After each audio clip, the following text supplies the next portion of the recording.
오늘은 종료주일입니다. 종료주일과 부활주일이 예수님의 죽음과 관련된 교회의 절기입니다. 우리에게 너무나 중요한 절기이지요.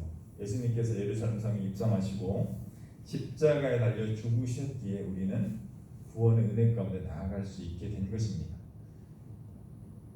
그래서 종료주일과 부활주일은 기독교 절기 가운데 가장 중요하고 가장 큰 그런 절기입니다. 또 한 가지를 꼽으라면 성탄절이죠. 예수님께서 태어나신 그날을 기념하는 성탄절.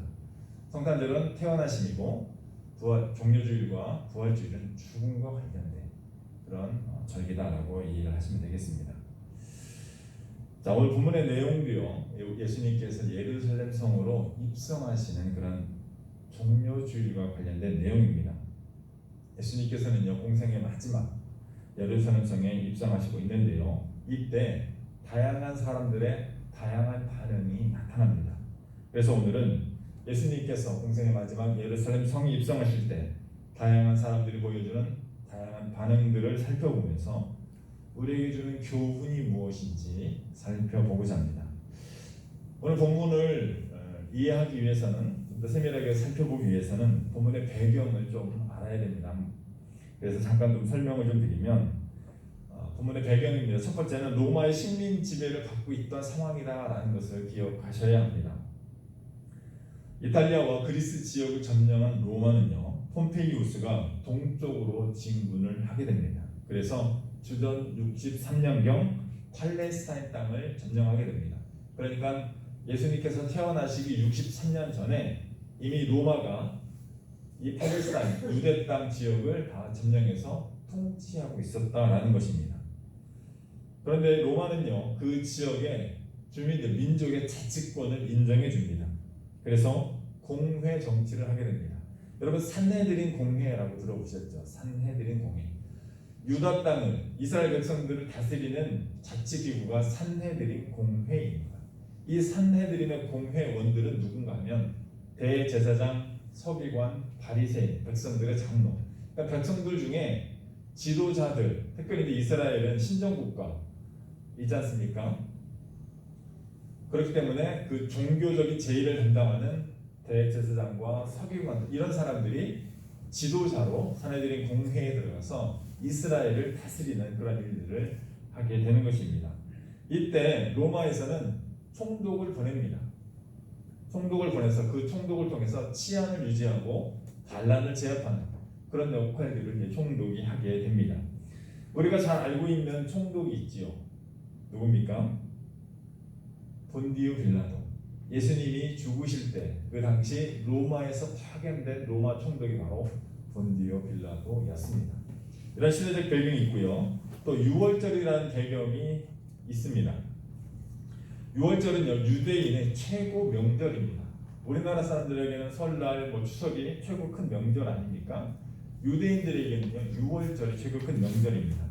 이스라엘 백성들이 애굽에서 탈출하게 된 결정적인 사건, 이게 이제 마지막 10번째 재앙, 초태생의 죽음인데요. 사람이든 가축이든 처음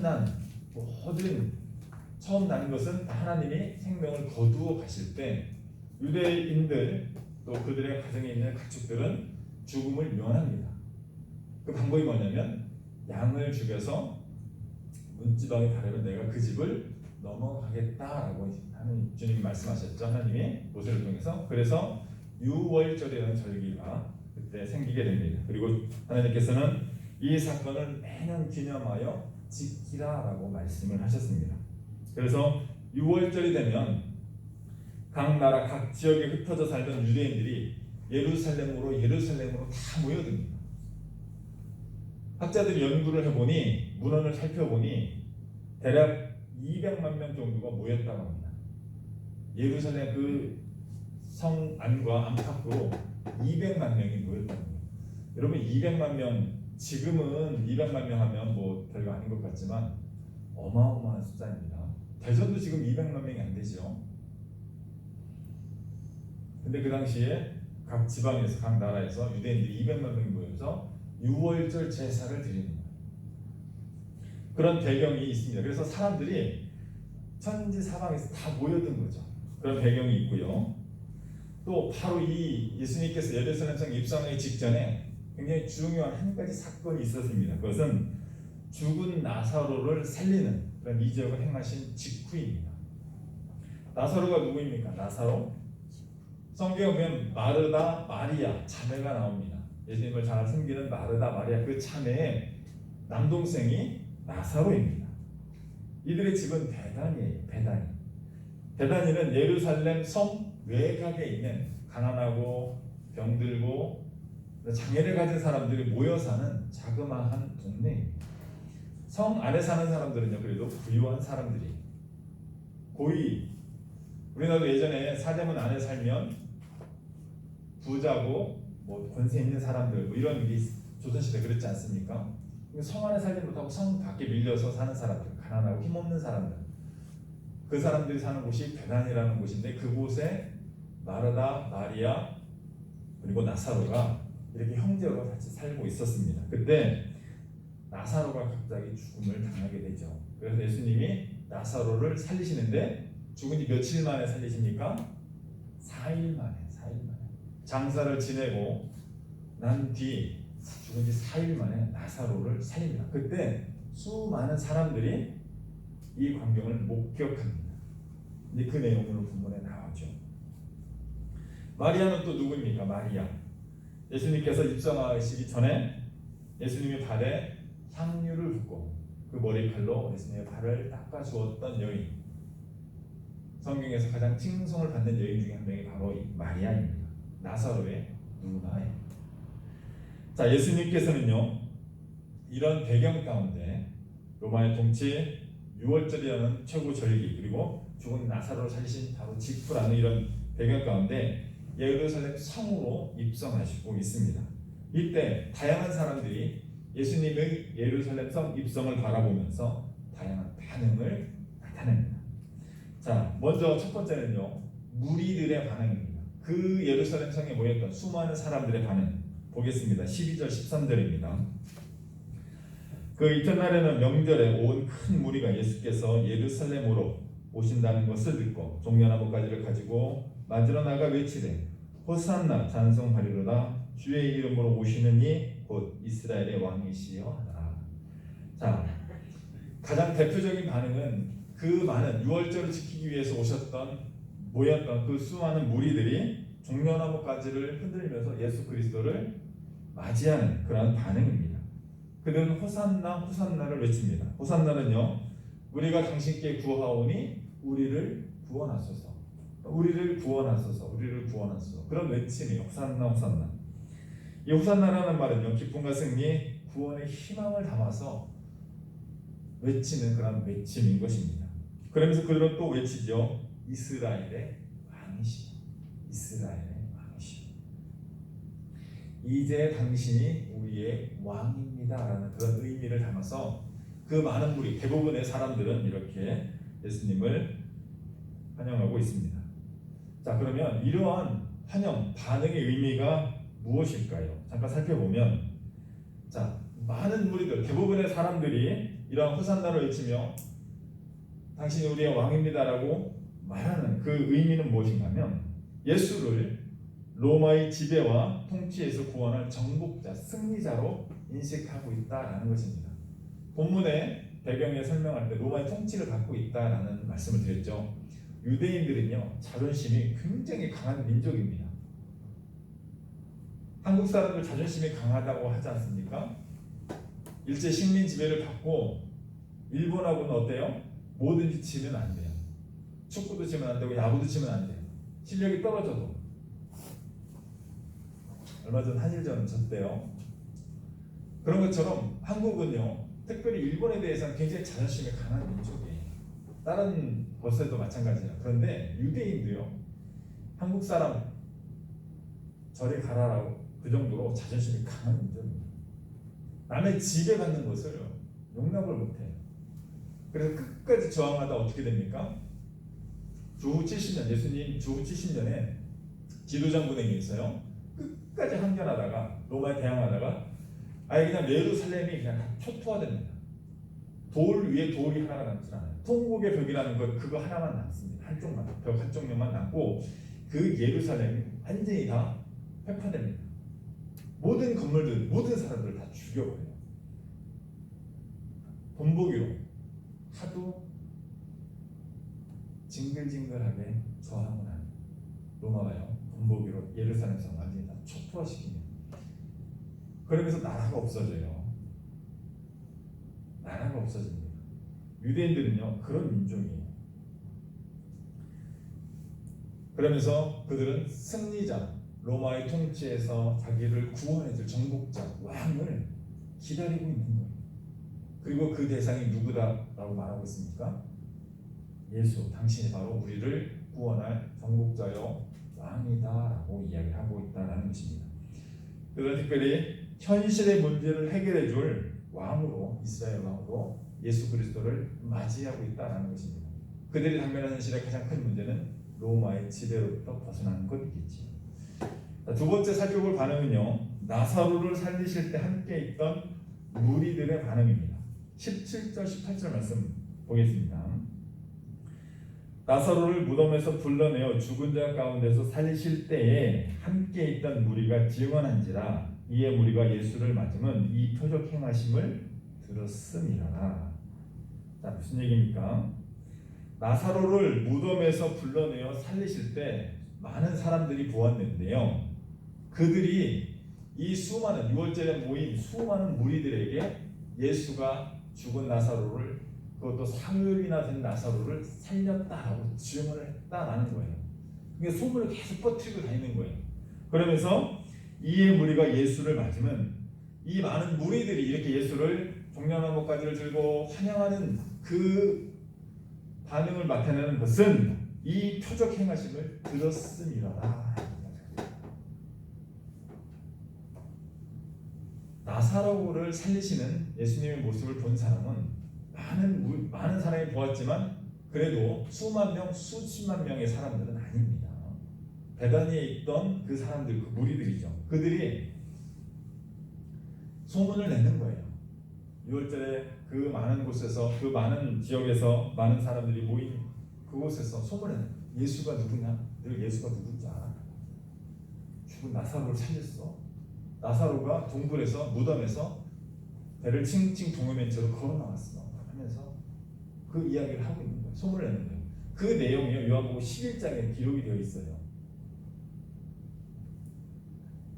사람들이 무리들이 그렇게 열렬한 반응을 보이는 이유가 이 나사로의 죽음을 목격한 사람들이 증언을 듣고 이렇게 열렬히 환영하고 있다는 거예요. 그들이 예수 그리스도를 왕으로 세우려는 이유가, 근거가 바로 여기에 있다라는 것입니다. 아니, 죽은 사람도, 죽은 지 4일이나 지난 사람을 살리는 사람이야? 그럼 우리를 구원할 수 있겠네? 이런 반응인 것이죠. 자, 그런데요, 이런 반응이 갖는 또 의미가 있죠. 많은 사람들에게 예수님에 대한 잘못된 인식을 갖게 할 그런 역할을 이 사람들이 하고 있다는 것입니다. 이들의 말을 들으면 어떻습니까? 죽은 사람을 살리는 사람이에요. 전지전능한 능력자죠. 그래서 결과적으로 어떻게 되냐면 사람이 아닌 사건에 집중하게 만드는 역할을 하였다는 거죠. 여론이 잘못된 방향으로 흘러갔다라는 거예요. 나사로를 살렸어. 그 사건이 부각되면서 그 사람이 누구야? 그 사람이 누군가? 왜 왔어? 이걸보다는 살렸네? 그럼 우리도 구원해 주겠네? 뭐 이런 쪽으로 잘못된 여론을 만드는 그런 일을 하게 된다는 것입니다. 자, 세 번째 살펴볼 반응은 바리새인들의 반응입니다. 오늘 19절 말씀, 본문 19절 말씀이죠. 바리새인들이 서로 말하되 볼지어다 너희 하는 일이 쓸데없다. 보라 온 세상이 그를 따르는도다 아니라. 무리들이요 이렇게 열렬히 예수님을 환영하고 따르는 것을 보고 바리새인들이 서로 말합니다. 자, 봐라, 너희 하는 일은, 너와 내가 하는 일들이 다 쓸데없어. 세상이 다 그를 따르고 있잖아. 이렇게 말하고 있는 거예요. 무리들이 예수를 환영하며 따르는 것을 보고 낙담하고 체념한 모습을, 그런 반응을 보이고 있습니다. 왜 그렇습니까? 이 바리새인들이요 예수와 나사로를 죽이려고 바로 얼마 전에 모의했기 때문입니다. 그 내용이 오늘 본문 바로 앞에 있는 12장 9절부터 11절 말씀이에요. 오늘 12절부터 12장 12절부터 읽었잖아요. 그 바로 앞에 있는 내용 보면 9절부터 11절 말씀 볼게요. 요한복음 12장 9절부터 11절 보면 제가 볼게요. 유대의 큰 무리가 예수께서 여기 계신 줄 알고 오니 이는 예수만 보기 위함이 아니요 죽은 자 가운데 살리신 나사로도 보려 함이로라. 대제사장들이 나사로까지 죽이려고 모이하니 나사로 때문에 많은 유대인이 가서 예수를 믿음이라. 대제사장과 서기관과 바리새인들은 공회원입니다. 다 같이 한 가지 목적, 예수를 타도하는 목적을 가지고 있는 사람들이죠. 바리새인들이 가만히 이제 예수를 나사로하고 같이 죽여야 되겠다 했는데 많은 사람들이 이렇게 환영하고 있는 모습을 보고 있습니다. 이 바리새인들의 반응의 의미 무엇입니까? 예수를 죽이지 못한 것에 대한 후회, 그런 모습이지 않습니까? 예수가 가진 인기와 영향력이 있어서 수단과 방법을 가리지 않고 그것을 빼앗고자 하는 그런 바리새인들의 모습, 유대인들의 모습이 아주 적나라하게 나타나고 있습니다. 자, 제자들의 반응도 좀 살펴볼 필요가 있겠죠. 오늘 본문 16절 말씀입니다. 제자들은 처음에 이 일을 깨닫지 못하였다가 예수께서 영광을 얻으신 후에야 이것이 예수께 대하여 기록된 것인가 사람들이 예수께 이같이 한 것이니 생각났더라. 제자들이 이 일을 깨닫지 못하였다가 이 일은요 예수님이 나귀를 타고 입성하시는 그런 모습이에요. 그것을 깨닫지 못하고 보고 있는 것이죠. 제자들의 반응은 보편적으로 여러분 어떻습니까? 신이 났어요. 예수님이 예루살렘 성에 들어가신다니까 제자들이 신이 나서 너는 좌편에 나는 우편에 예수님 얘는 좌편에 앉혀주시고 나는 이편에 앉아주세요 라고 신이 났어요. 왜요? 사람들이 환영하고 사람들이 기대하고 있어요. 그래서 예수님의 제자들인 자기들도 예루살렘 성에 들어가면 한 자리 딱 차지하고 권세를 부릴 걸로 생각을 하고 있는, 기대하고 있는 거예요. 그 연장선상에서 보시면 됩니다. 무리들과 똑같은 반응을 보이는 거예요. 그러나 예수께서 영광을 받으신 후에, 즉 부활하신 후에 이 일을 생각하게 되는 거예요. 그리고 그 선지자의 말씀이 나귀를 타고 성에 들어가실 것이라는 이 말이 바로 예수님을 지칭한 말이구나라는 것을 나중에서야 깨닫게 된다는 것입니다. 예수님과 3년을 같이 공생의 생활을 했으나 수많은 기적과 이적과 말씀을 들었으나 무리들과 별반 다를 게 없는 제자들의 모습이 보이고 있습니다. 이런 모습을 보면 저는 참 위로를 받습니다. 제가 뭐 공부하고 뭐 다 해도 제자들도 예수님하고 이렇게 살면서도 깨닫지 못하고 있는데 저도 그렇고 성도님들도 그렇고 위로가 되지 않습니까? 3년을 같이 살았던 제자들도 예수님의 마음을 뜻을 헤아리지 못하는데 저희들이야 뭐 오죽하겠습니까? 위로를 받으시길 바랍니다. 자, 마지막은요 예수님의 모습 한번 보겠습니다. 14, 15절 말씀입니다. 예수는 한 어린 나귀를 보고 타시니 이는 기록된 바 시온 따라 두려워하지 말라 보라 너의 왕이 나귀 새끼를 타고 오신다 함과 같더라.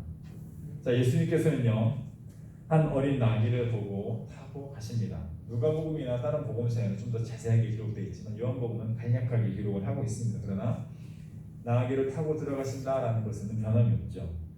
예수님께서는 한 어린 나귀, 아무도 타지 않은, 아직 짐도 실어보지 않은 어린 나귀를 타고 예루살렘 성으로 입성하시게 됩니다. 이것은 성경에 기록된 말씀 스가랴 9장 9절 말씀을 이루리 하심이다라고 기록하고 있습니다. 자, 예수님의 이런 반응, 예수님의 이런 모습은 무엇을 의미합니까? 무엇을 생각하게 합니까? 사람들의 반응이 어떻든 열렬히 자기의 왕 삼아서 자기 현실의 문제를 해결하려고 하든 소문을 내는 그런 사람이든 자기를 죽이려는 사람이든 그런 어떤 반응, 어떤 사람들의 마음과 생각과는 상관없이 예수님은 묵묵히 예수님의 사명을 향해 가고 있다라는 것입니다. 예수님의 사명이 무엇입니까? 예수님의 사명. 예수님께서 이 땅에 오신 목적이 무엇인가? 그러한 의미입니다. 예수님께서 이 땅에 오신 목적, 인간으로 태어나신 목적, 그것은 하나님과 사람 사이의 평화를 위해서입니다. 화평케 하는 자, 평화를 만드는 자, 화평케 하는 자, 평화를 위해서 오시게 됩니다. 자, 사람과 사람 사이의 평화가 아니라 하나님과 사람 사이의 평화입니다. 하나님과 사람 사이에 평화가 깨어지는 사건이 있었는데 그것이 바로 아담과 하와가 하나님의 말씀을 거역하고 죄를 짓게 된 것에서부터 출발을 합니다. 즉 하나님과 인간 사이에 평화가 깨어지는 이유는 인간에게 죄가 있기 때문입니다. 예수님께서는요 그 죄의 문제를 해결해서 하나님과 인간 사이에 평화를 만들기 위해서 이 땅에 인간으로 태어나셨다라는 것입니다. 그리고 이것의 열매가 무엇인가 하면 평화가 오면, 창조주와 피조물 사이에 평화가 오면 창조주께서 피조물에게 주셨던 그 본래의 목적, 영원한 생명을 얻게 되는 것이죠. 죄의 문제가 해결이 되면 자연스럽게 영생으로 이어지게 된다는 것입니다. 예수님께서는요 이 일을 위해 오신 거예요. 그런데 이것을 이루시는 방법이 무엇입니까? 십자가에서 자신의 생명을 희생하는 거예요. 구약시대 제사는요 제물을 죽여서 그 제물의 피로 그 사람의 죄를 대신하는 거예요. 우리가 교통 법규를 어기면 벌금을 내지 않습니까? 그 벌금을 내므로 인해서 그 법을 어긴 것에 면죄를 받는 거 똑같은 거예요. 제사라는 것도 구약시대 제사도 마찬가지였죠. 죄의 경중에 따라서 그리고 사람들이 살아가는 부유함과 가난함에 따라서 제물이 달라지는데 공통적으로는 어떤 희생 제물이 필요하다라는 거예요. 그 죄를 대속하기 위해서. 그런데 예수님께서는요 모든 사람의 모든 죄를 한 번에 영원히 속죄하는, 없애는 그런 제물이 되시고자 오셨다라는 것입니다. 그것이 바로 십자가예요. 그 사건이 바로 십자가에 달려 죽으시는 사건이다라는 것이죠. 인간은요 아무리 노력해도, 아무리 열심히 살아도, 아무리 잘 섬기고, 아무리 착하게 살아도 이 죄의 문제를 스스로는 해결할 수 없었습니다. 그래서 예수님께서 인간으로 태어나셔서 십자가에 달리심으로 이 죄의 문제를 해결해 주시게 됩니다. 이것이 바로 예수님의 사명, 예수님이 이 땅에 오신 목적입니다. 그리고 예수님께서 그 사명을 이루셨기에, 그 뜻하신 바를 이루셨기에 우리가 이 자리에 나올 수 있었던 것입니다. 자, 한번 생각해 보겠습니다. 자, 다양한 예수님께서 십자가를 지시기 위해서 묵묵히 또 성경에 기록된 대로 예비하신 대로 나귀를 타고 올라가십니다.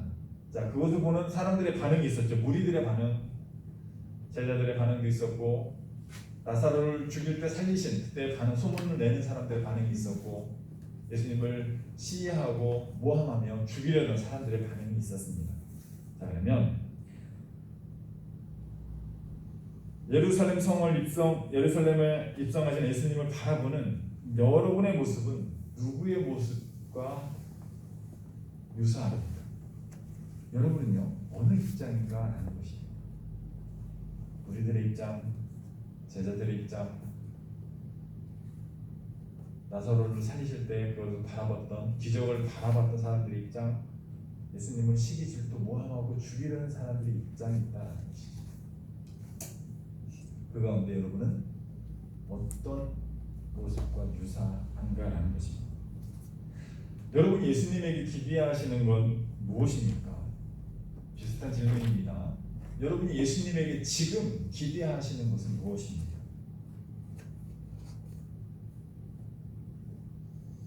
또 다른 질문이죠.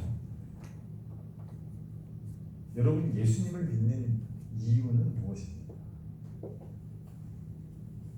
사람들이요 예수님을 믿는 이유는 무엇인가 하면 대부분의 사람들은요 현실의 문제를 해결받기 위해서 예수님을 믿습니다. 이것은 제 이야기가 아니라 통계가 말해주고 있어요.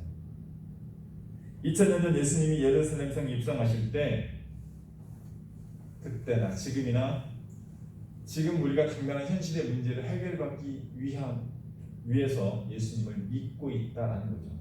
그들이 당면한 로마의 통제에서 벗어나기 위해서 예수 그리스도를 열렬히 환영하고 있는 것처럼 우리도 우리의 현실의 문제를 해결받기 위해서 예수 그리스도를 믿고 있다라는 거예요. 많은 사람들이에요. 제가 한번 좀 더 살펴보면 그것을 어떻게 할 수 있는지 제가 설명을 좀 드리겠습니다. 여러분의 기도의 제목이 무엇인지를 보면 금방 알 수 있어요.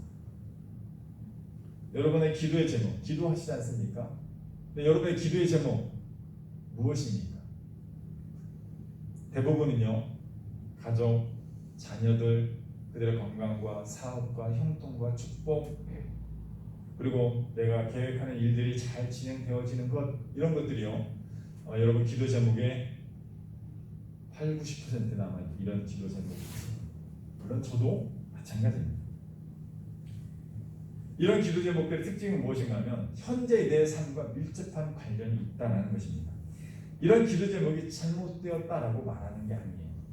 저도 당연히 가족과 자녀들을 위해서, 내 형편과 현실을 위해서 기도합니다. 제가 말씀드리고자 하는 것은 우리의 현실이 그렇다는 거예요. 우리가 어떤 큰 대의 명분이나 이런 걸 위해서가 아니라 우리는 우리가 당면한 현실의 문제를 가장 중요하게 여기고 그 문제를 해결하기 위해서 가장 많은 신앙의 삶을 살아가고 있다는 것이죠. 자, 그런데요, 나귀를 타고 십자가를 지기 위해서 예루살렘 성에 올라가시는 예수님의 마음은 어떠했을까요? 자기를 왕 삼아서 현실의 문제를 해결하고자 하는 그 수많은 사람들이 열렬히 환영하는 그 환영 인파 속에서 예수님의 마음은 어땠을까요? 우리 한번 생각해 볼 필요가 있지 않겠습니까? 그 수많은 사람들이, 수십만 명의 사람들이 환해져서 예수님을 기쁘고 행복하셨을까요?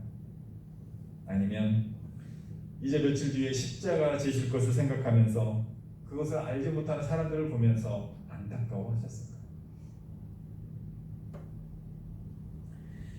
네, 내용을 정리하면서 이제 말씀을 마치고자 합니다. 우리가 예수님을 믿는 이유는 예수님을 통해서 하나님과의 무너진 관계를 회복하고 영원한 생명을 얻기 위함입니다. 예수께서는 이 일을 위해서 십자가에서 우리의 죄를 대속해서 희생되셔야만 했습니다. 종려주일은 이러한 예수님이 십자가에 달려 우리 죄를 대속하는 대속제물이 되시기 위해서 예루살렘에 입성하신 그날을 기념하기 위한 절기입니다. 사람들이 살아가는 현실의 문제는 매우 중요합니다. 가족들과 직업, 생계가 달려있기 때문입니다. 그러나 현실의 문제와 비교할 수 없을 정도로 중요한 문제가 있습니다. 그것은 바로 죄의 문제입니다. 내 안에 죄가 있으면 하나님께 나아갈 수 없기 때문입니다. 하나님께 나아가지 못하면 아무리 많이 기도해도 하나님께서 받으신 온전한 기도가 되지 못하기 때문입니다. 우리는 이미 예수 그리스도를 믿는 믿음으로 구원을 받았습니다. 우리가 해결하지 못하는 원죄를 해결받은 것입니다. 그러나 우리는 매일매일 살면서 또 다른 죄 가운데 살아가고 있다는 것입니다. 우리는 이미 구원받았기에 신앙의 삶이 끝난 것이 아니라 매일매일 죄와 싸우는 신앙의 삶을 살아가야 한다는 것입니다. 우리 안에 죄가 있을 때, 우리 안에 해결하지 못한 죄가 있을 때 우리가 아무리 열심히 기도하고 열심히 신앙생활 잘 한다 하여도 그 신앙생활이 헛될 수 있다는 것입니다. 해마다 종려주의 고난주간은 반복됩니다. 오늘 종려주일 또 이번 고난주간은 죄와 씨름하는 그런 고난주간이 되었으면 좋겠습니다. 내 말과 행동이 하나님의 영광을 가리고 있지는 않은지, 내 마음과 영혼이 순결하고 깨끗한지, 죄로 인해 오염되어 있지는 않은지 점검해보는 그런 한 주간 되시기를 바랍니다. 하나님과 사람 앞에 지은 죄가 생각나면 하나님과 사람 앞에 그 죄 용서를 비는 고난주간 되시기를 바랍니다. 아멘. 그리하여 십자가를 지시기 위해 나귀를 타고 예루살렘 성에 입성하시는 주님의 마음을 깨닫고 그 주님과 동행하는 한 주간이 되시기를 주님의 이름으로 축원드립니다. 아멘. 기도하겠습니다.